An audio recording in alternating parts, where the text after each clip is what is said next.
গপ্পসপ্প সাথে দোলাশ্রীর দ্বিতীয় গল্পে তোমাদের সকলকে স্বাগত। আমি দোলাশ্রী, আর আজকে আমার নিবেদন রবীন্দ্রনাথ ঠাকুরের শুভা। মেয়েটির নাম যখন সুভাষিনী রাখা হইয়াছিল, তখন কে জানিত সে বোবা হইবে। তাহার দুটি বড় বোনকে সুকেশিনী, সুহাসিনী নাম দেওয়া হইয়াছিল। তাই মিলের অনুরোধে তার বাপ ছোট মেয়েটির নাম সুভাষিনী রাখে। এখন সকলে তাহাকে সংক্ষেপে শুভা বলে। দস্তুর মতো অনুসন্ধান ও অর্থ ব্যয়ে বড় দুটি মেয়ের বিবাহ হইয়া গেছে। এখন ছোটটি পিতামাতার নীরব হৃদয় ভারের মতো বিরাজ করিতেছে। যে কথা কয় না, সে যে অনুভব করে, ইহা সকলের মনে হয় না। এই জন্য তাহার সাক্ষাতেই সকলে তাহার ভবিষ্যৎ সম্বন্ধে দুশ্চিন্তা প্রকাশ করিত। সে যে বিধাতার অভিশাপ স্বরূপে তাহার পিতৃগৃহে আসিয়া জন্মগ্রহণ করিয়াছে, একথা সে শিশুকাল হইতে বুঝিয়া লইয়াছিল। তাহার ফল এই হইয়াছিল, সাধারণের দৃষ্টিপথ হইতে সে আপনাকে গোপন করিয়া রাখিতে সর্বদাই চেষ্টা করিত। মনে করিত, আমাকে সবাই ভুলিলে বাঁচি। কিন্তু বেদনা কি কেহ কখনো ভোলে? পিতামাতার মনে সে সর্বদাই জাগরুক ছিল। বিশেষত তাহার মা তাহাকে নিজের একটি ত্রুটি স্বরূপ দেখিতেন। কেননা মাতা পুত্র অপেক্ষা কন্যাকে নিজের অংশরূপে দেখেন। কন্যার কোনো অসম্পূর্ণতা দেখিলে সেটা যেন বিশেষ রূপে নিজের লজ্জার কারণ বলিয়া মনে করেন। বরঞ্চ কন্যার পিতা বাণীকণ্ঠ শুভাকে তাহার অন্য মেয়েদের অপেক্ষা যেন একটু বেশি ভালোবাসিতেন।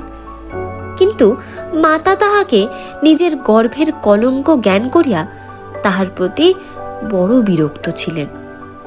শুভার কথা ছিল না, কিন্তু তাহার সুদীর্ঘ পল্লব বিশিষ্ট বড় বড় দুটি কালো চোখ ছিল, এবং তাহার ওষ্ঠাধর ভাবের আভাস মাত্রে কচি কিশলয়ের মতো কাঁপিয়া উঠিত। কথায় আমরা যে ভাব প্রকাশ করি, সেটা আমাদিগকে অনেকটা নিজের চেষ্টায় গড়িয়া লইতে হয়, কতকটা তর্জমা করার মতো। সকল সময়ে ঠিক হয় না, ক্ষমতা অভাবে অনেক সময়ে ভুলও হয়। কিন্তু কালো চোখকে কিছু তর্জমা করিতে হয় না, মন আপনি তাহার উপরে ছায়া ফেলে। ভাব আপনি তাহার উপরে কখনো প্রসারিত, কখনো মুদিত হয়, কখনো উজ্জ্বলভাবে জ্বলিয়া ওঠে, কখনো ম্লানভাবে নিভিয়া আসে, কখনো অস্তমান চন্দ্রের মতো অনিমেষভাবে চাহিয়া থাকে, কখনো দ্রুত চঞ্চল বিদ্যুতের মতো দিক বিদিকে ঠিকরিয়া ওঠে। মুখের ভাব বই আজন্মকাল যার অন্য ভাষা নাই, তাহার চোখের ভাষা অসীম উদার এবং অতুল স্পর্শ গভীর, অনেকটা স্বচ্ছ আকাশের মতো উদয়স্ত এবং ছায়ালোকের নিস্তব্ধ রঙ্গভূমি। এই বাক্যহীন মনুষ্যের মধ্যে, বৃহৎ প্রকৃতির মধ্যে একটা বিজন মহত্ব আছে। এই জন্য সাধারণ বালক বালিকারা তাহাকে এক প্রকার ভয় করিত, তাহার সহিত খেলা করিত না। সে নির্জন দ্বিপ্রহরের মতো শব্দহীন এবং সঙ্গীহীন। গ্রামের নাম চণ্ডীপুর। নদীটি বাংলাদেশের একটা ছোট নদী। গৃহস্থ ঘরের মেয়েটির মতো বহুদূর পর্যন্ত তার প্রসার নহে। নিরলসা তন্নী নদীটি আপন কুলরক্ষা করিয়া কাজ করিয়া যায়। দুই ধারের গ্রামের সকলেরই সঙ্গে তাহার যেন একটা না একটা সম্পর্ক আছে। দুই ধারে লোকালয় এবং তরুচ্ছায়া ঘন উচ্চতট। নিম্নতল দিয়া গ্রামলক্ষ্মী স্রোতস্বিনী আত্মবিস্তৃত দ্রুত পদক্ষেপে প্রফুল্ল হৃদয়ে আপনার অসংখ্য কল্যাণ কার্যে চলিয়াছে। বাণীকণ্ঠের ঘর নদীর একেবারে উপরেই। তাহার বাঁকড়ির বেড়া, আটচালা গোয়াল ঘর, ঢেকিশালা খড়ের স্তূপ, তেঁতুলতলা, আম কাঁঠাল এবং কলার বাগান নৌকাবাহী মাত্রেরই দৃষ্টি আকর্ষণ করে। এই গার্হস্থ্য সচ্ছলতার মধ্যে বোবা মেয়েটি কাহারও নজরে পড়ে কিনা জানি না, কিন্তু কাজকর্মে যখনই অবসর পায় তখনই সে এই নদী তীরে আসিয়া বসে। প্রকৃতি যেন তাহার ভাষার অভাব পূরণ করিয়া দেয়, যেন তাহার হইয়া কথা কয়। নদীর কলধ্বনি, লোকের কোলাহল, মাঝির গান, পাখির ডাক, তরুর মর্মর সমস্ত মিশিয়া চারিদিকের চলাফেরা, আন্দোলন, কম্পনের সহিত এক হইয়া সমুদ্রের তরঙ্গ রাশির ন্যায় বালিকার চির নিস্তব্ধ হৃদয় উপকূলের নিকটে আসিয়া ভাঙিয়া ভাঙিয়া পড়ে। প্রকৃতির এই বিবিধ শব্দ এবং বিচিত্র গতি, ইহাও বোবার ভাষা, বড় বড় চক্ষু পল্লব বিশিষ্ট শুভার যে ভাষা, তাহারই একটা বিশ্বব্যাপী বিস্তার। ঝিল্লির অপূর্ণ তৃণভূমি হইতে শব্দাতীত নক্ষত্রলোক পর্যন্ত কেবল ইঙ্গিত, ভঙ্গি, সঙ্গীত, ক্রন্দন ও দীর্ঘ নিঃশ্বাস। এবং মধ্যাহ্নে যখন মাঝিরা, জেলেরা খাইতে যাইত, গৃহস্থেরা ঘুমাইত, পাখিরা ডাকিত না, খেয়া নৌকা বন্ধ থাকিত, স্বজন জগৎ সমস্ত কাজকর্মের মাঝখানে সহসা থামিয়া গিয়া ভয়ানক বিজন মূর্তি ধারণ করিত, তখন রুদ্র মহাকাশের তলে কেবল একটি বোবা প্রকৃতি এবং একটি বোবা মেয়ে মুখোমুখি চুপ করিয়া বসিয়া থাকিত। একজন সুবিস্তীর্ণ রৌদ্রে, আর একজন ক্ষুদ্র তরু ছায়ায়। শুভার যে গুটি কতক অন্তরঙ্গ বন্ধুর দল ছিল না তাহা নহে। গোয়ালের দুটো গাভী, তাহাদের নাম সর্বশী ও পাঙ্গুলি। সে নাম বালিকার মুখে তাহারা কখনো শুনে নাই, কিন্তু তাহার পদশব্দ তাহারা চিনিত। তাহার কথাহীন একটা করুণ সুর ছিল, তাহার মর্ম তাহারা ভাষার অপেক্ষা সহজে বুঝিত। শুভা কখন তাহাদের আদর করিতেছে, কখন ভৎসনা করিতেছে, কখন মিনতি করিতেছে, তাহারা মানুষের অপেক্ষা ভালো বুঝিতে পারিত। শুভা গোয়ালে ঢুকিয়া দুই বাহুর দ্বারা সর্বশের গ্রীবা বেষ্টন করিয়া তাহার কানের কাছে আপনার গণ্ডদেশ ঘর্ষণ করিত এবং পাঙ্গুলি স্নিগ্ধ দৃষ্টিতে তাহার প্রতি নিরীক্ষণ করিয়া তাহার গা চাটিত। বালিকা দিনের মধ্যে নিয়মিত 3 বার করিয়া গোয়াল ঘরে যাইত। তাহা ছাড়া অনিয়মিত আগমনও ছিল। গৃহে যেদিন কোনো কঠিন কথা শুনিত, সেদিন সে অসময়ে তাহারই মুখ বন্ধু দুটির কাছে আসিত।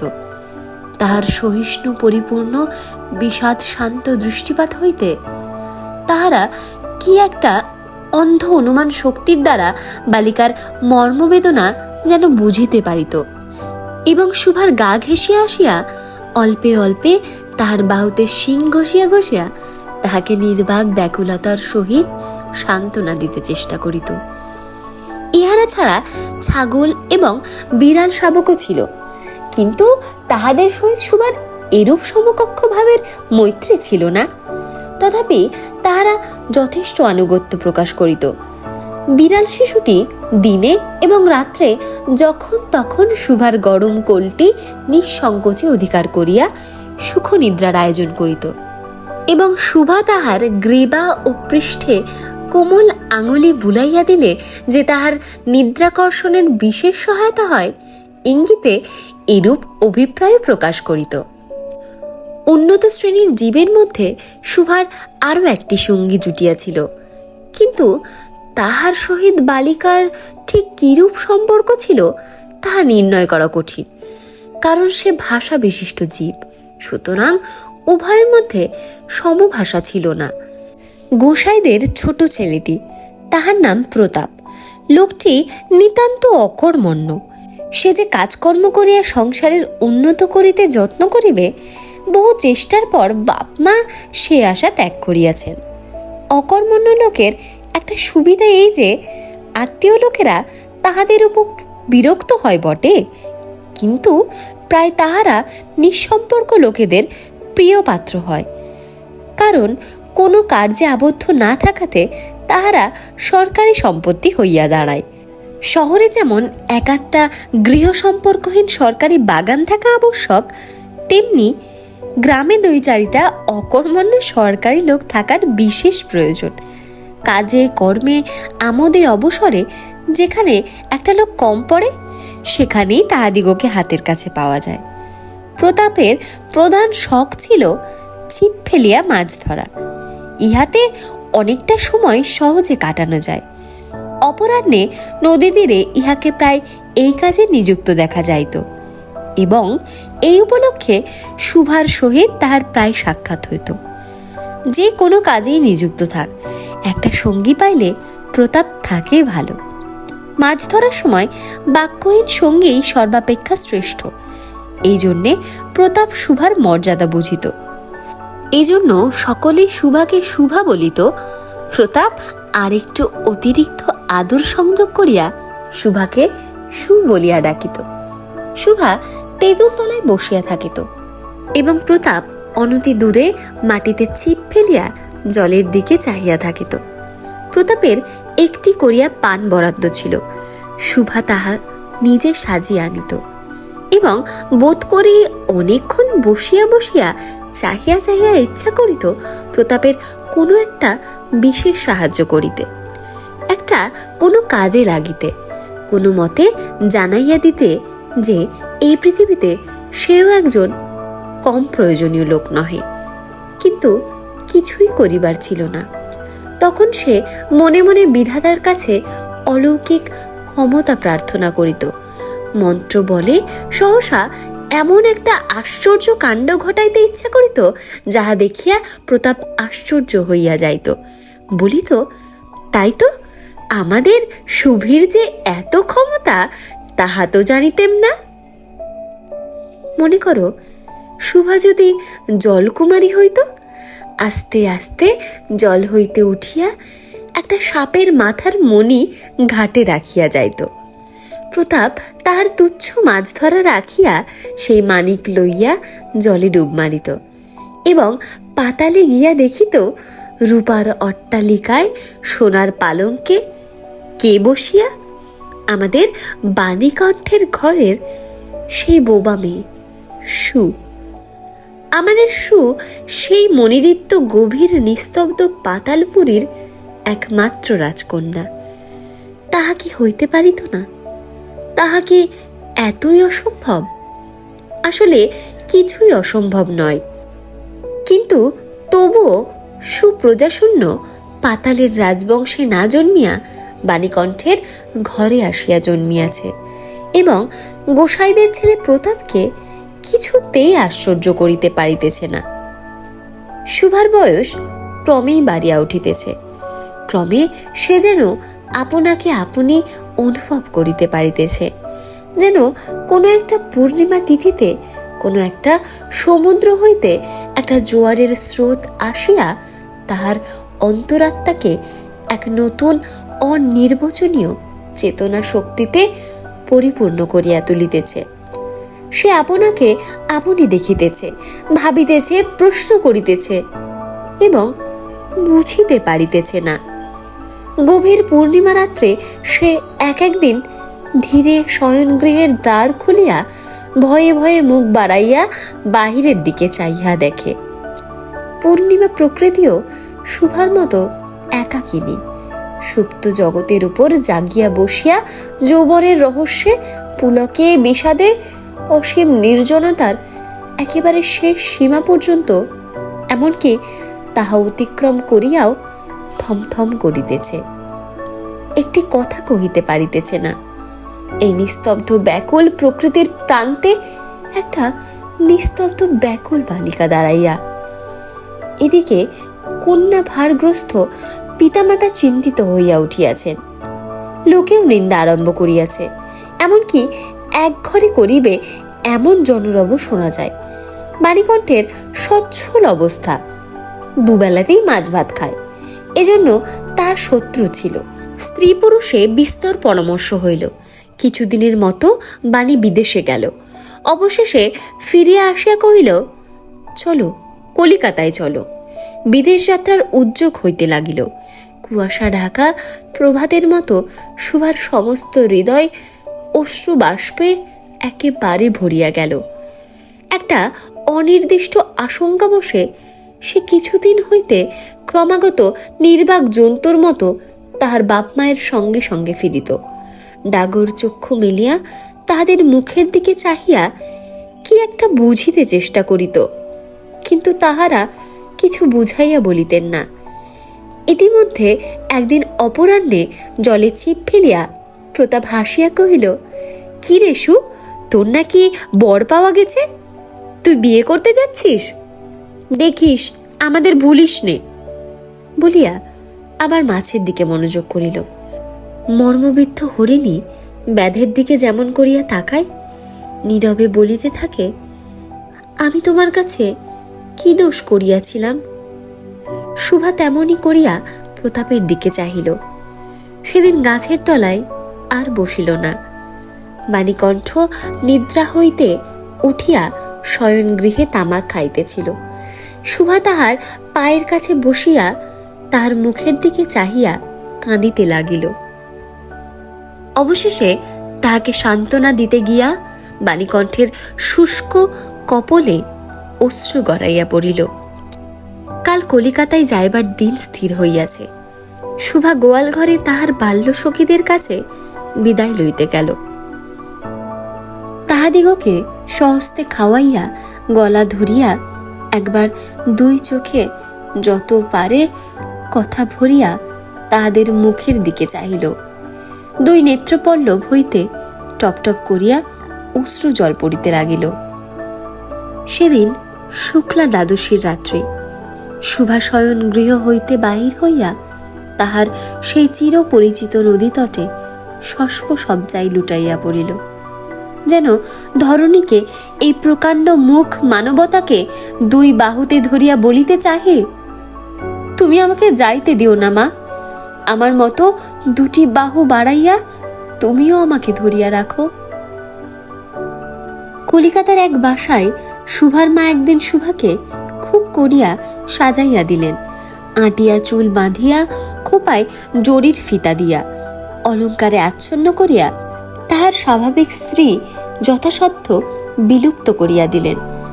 শুভার দুই চক্ষু দিয়া অশ্রু পড়িতেছে, পাছে চোখ ফুলিয়া খারাপ দেখিতে হয়, এজন্য তাহার মাতা তাহাকে বিস্তর ভৎসনা করিলেন, কিন্তু অশ্রুজল ভৎসনা মানিল না। বন্ধু সঙ্গে বর স্বয়ং কনি দেখিতে আসিলেন। কন্যার মা বাপ চিন্তিত শঙ্কিত শশব্যস্ত হইয়া উঠিলেন, যেন দেবতা স্বয়ং নিজের বলির পশু বাছিয়া লইতে আসিয়াছেন। মা নেপথ্য হইতে বিস্তর তর্জন গর্জন শাসন করিয়া বালিকার অশ্রুস্রোত দ্বিগুণ বাড়াইয়া পরীক্ষকের সম্মুখে পাঠাইলেন। পরীক্ষক অনেকক্ষণ নিরীক্ষণ করিয়া বলিলেন, মন্দ নহে। বিশেষত বালিকার ক্রন্দন দেখিয়া বুঝিলেন ইহার হৃদয় আছে, এবং হিসাব করিয়া দেখিলেন যে হৃদয় আজ বাপ মায়ের বিচ্ছেদ সম্ভাবনায় ব্যথিত হইয়া উঠিয়াছে, সে হৃদয় আজ বাদে কাল আমারই ব্যবহারে লাগিতে পারিবে। শুক্তির মুক্তার ন্যায় বালিকার অশ্রুজল কেবল বালিকার মূল্য বাড়াইয়া দিল। তাহার হইয়া আর কোনো কথা বলিল না। পঞ্জিকা মিলাইয়া খুব একটা শুভ লগ্নে বিবাহ হইয়া গেল। বোবা মেয়েকে পরের হস্তে সমর্পণ করিয়া বাপ মা দেশে চলিয়া গেল। তাহাদের জাতি ও পরকাল রক্ষা হইল। বর পশ্চিমে কাজ করে। বিবাহের অনতিবিলম্বে স্ত্রীকে পশ্চিমে লইয়া গেল। সপ্তাহখানেকের মধ্যে সকলেই বুঝিল নববধূ বোবা। তা কেহ বুঝিল না, সেটা তাহার দোষ নহে। সে কাহাকেও প্রতারণা করে নাই। তাহার দুটি চক্ষু সকল কথাই বলিয়াছিল, কিন্তু কেহ তাহা বুঝিতে পারে নাই। সে চারিদিকে চায়, ভাষা পায় না। যাহারা বোবার ভাষা বুঝিত, সেই আজন্ম পরিচিত মুখগুলি দেখিতে পায় না। বালিকার চির নীরব হৃদয়ের মধ্যে একটা অসীম অব্যক্ত ক্রন্দন বাজিতে লাগিল। অন্তর্যামী ছাড়া আর কেহ তাহা শুনিতে পাইল না। এবার তাহার স্বামী চক্ষু এবং কর্ণেন্দ্রিয়ের দ্বারা পরীক্ষা করিয়া এক ভাষা বিশিষ্ট কন্যা বিবাহ করিয়া আনিল।